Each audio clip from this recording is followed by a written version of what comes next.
How's it going, guys? My name's Daniel, and I'm over here with Spektrum Magazine, and we're here at AAPEX 2019, and I'm here with Mr. Bill Auberlen. I'm really excited because, people can't see it right now, and we'll probably show it during the interview, but his car is out here, and there's a whole story to that, and maybe you can tell us about it. Well, we're coming off an amazing race.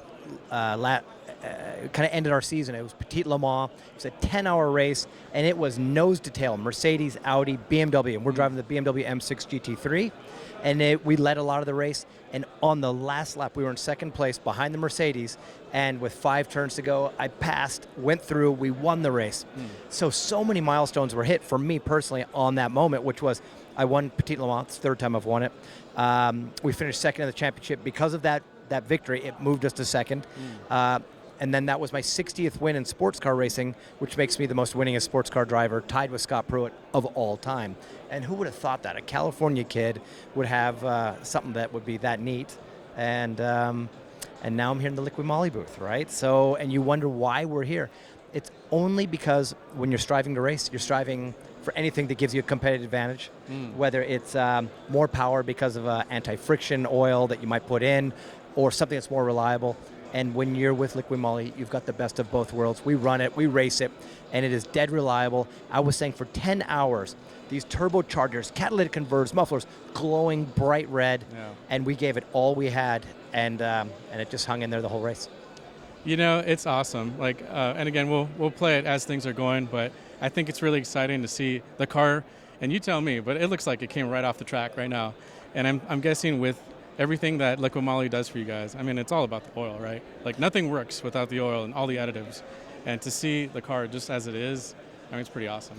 The car, we basically tried not to touch it. It shows you the pure abuse a car takes for 10 straight hours. Whether it's these crazy shifts going on with the transmission now, with these 300-volt mega shifters that just bang the gears, you know, and you're doing, 50, 60 shifts a lap for 10 hours, or the differential oils where all the friction plates in there and the ramps are all doing their work. People take it completely for granted, right? And then it's hard to get people to convert from other known brands. But if they ever converted to Liqui Moly, they would immediately go, it's a better product. Everything is working as it should, and the reliability. That's what I'm looking for, is that above all, I want nothing to fail. Nothing. I don't want parts wearing out, valve springs, you name it, in their camshafts. It's perfect every time. Yeah, that's awesome. And I mean, after hour 8 or 9, you're like, I just needed to go that extra distance, right? That's it. And forget hour 8 or 9 or 10. We're going to start the season with the 24 hours of Daytona. Oh, wow. Okay. So that's a 24-hour race. There you go. And you abuse this thing for 24 hours. I can almost knock on this table here, guarantee you this thing is going to be a monster for 24 hours, just like it was for 10. Then the second race of the season is a 12-hour race, Sebring. So we start the year with the 2 biggest races of the year. And I bet you we finished second in the championship last year. We have one more step to climb up this year, and I think we're going to be able to do it. That's awesome. That's awesome. I mean, you got to tell me. You know, we're all California guys right here, so this is kind of nice to be kind of talking about this. We're from SoCal as well, so we're right down the way. But how do you stay in racing readiness all the time? Because it isn't just when you're on the track, you know, and I know it's super physical, right? Everything you do it's not just physical, but mental as well. But how do you stay ready to go, like, all year round? I know the car has to definitely perform, and the oil.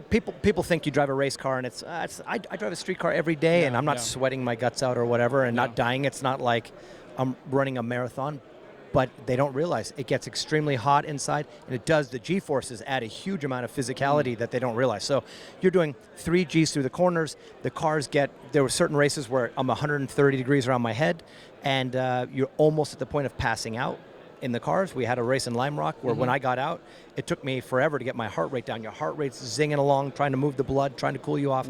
Do a lot of training. I train specifically now. I got a new thing. I go to the desert. I train as it gets hotter and hotter and hotter, because that's where I do it. Go to the gym all the time. And aside from all of that, what takes an athlete that's at the top of his game and then they bend over and go down? And I've always studied this, and I always wondered what it is. And I think it's motivation. Oh, yeah, As definitely. a guy gets wealthy and rich, and Pete Sampras, Andre Agassi, these guys are all at the top of their game. And eventually, maybe it's not as important to them, right? I've dedicated my life to racing. If you look, I'm probably one of the only 51-year-olds racing. I've won a ton of races. Every race there is to win, I've won. And I'm driven more now to win them than ever before. I appreciate it more. I'm hungry. I've dedicated my life to racing. So I've never had kids, I'm not married, and it's all about every day, every moment is focus and thinking and going after it. And that's awesome. If you can do that, you're going to get the results. That's awesome. You know, I was going to ask, what advice can you give any of our readers that want to get into racing? Yeah. I think you pretty much spelled it out, though. You know, but there is some advice. The advice is anything, and I say this, anything coveted is hard to get.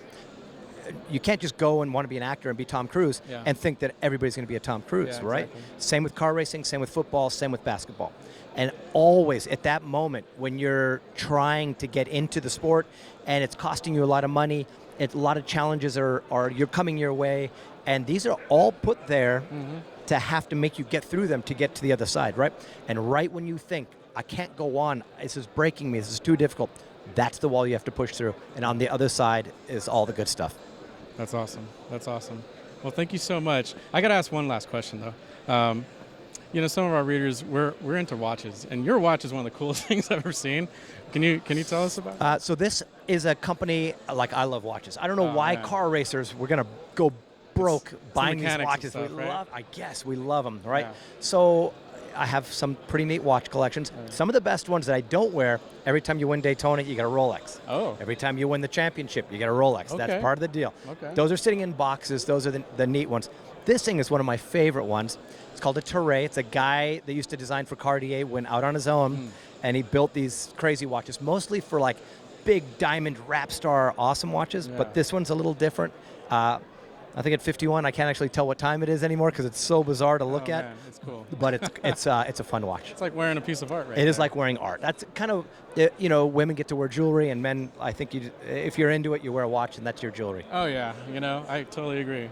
Well, thank you so much for your time. Absolutely. You know, thank you. I know you're going to hit 61. I don't even have to ask, right? 61. Like, we know you're going to get it, and then beyond. We call it, we're starting to do a filming of it. It's called Race to 61. Oh, nice. And it's going to be epic and fun. And when we get there, it's never looking back. It's going to be 62 and 63. Dude, we're right behind you, man. I'm really excited. Hey, you guys are invited to everywhere I go. We got Long Beach Grand Prix we're going to be going to. Oh, yeah. We're come actually on trying down. to go. Yeah. Tell everybody to come down and root on the Liqui Moly BMW M6 GT3. Hell yeah. And I will show everybody in our pits, this is different than like NASCAR racing or Formula One, access from the inside out. Nice. I'll bring you into our tent, I'll show you the car, I'll show you the motor, I'll show you what all the buttons and switches do, Nice. and it'll give you an appreciation for the car. Well, we're going to be there. Like, that's right down the street. And to do it there, I think it'd be really, really extra special, right? Perfect. You're invited. Hell yeah, sounds good. Well, again, thank you so much. Thank you. Thank you so much. Well, the invite's not just for them. It's for all of you guys. Come to our races. We're raced all across the country. Look us up. It's IMSA Racing. Anywhere I am, all the fans, all the people, you're invited. You're my guest.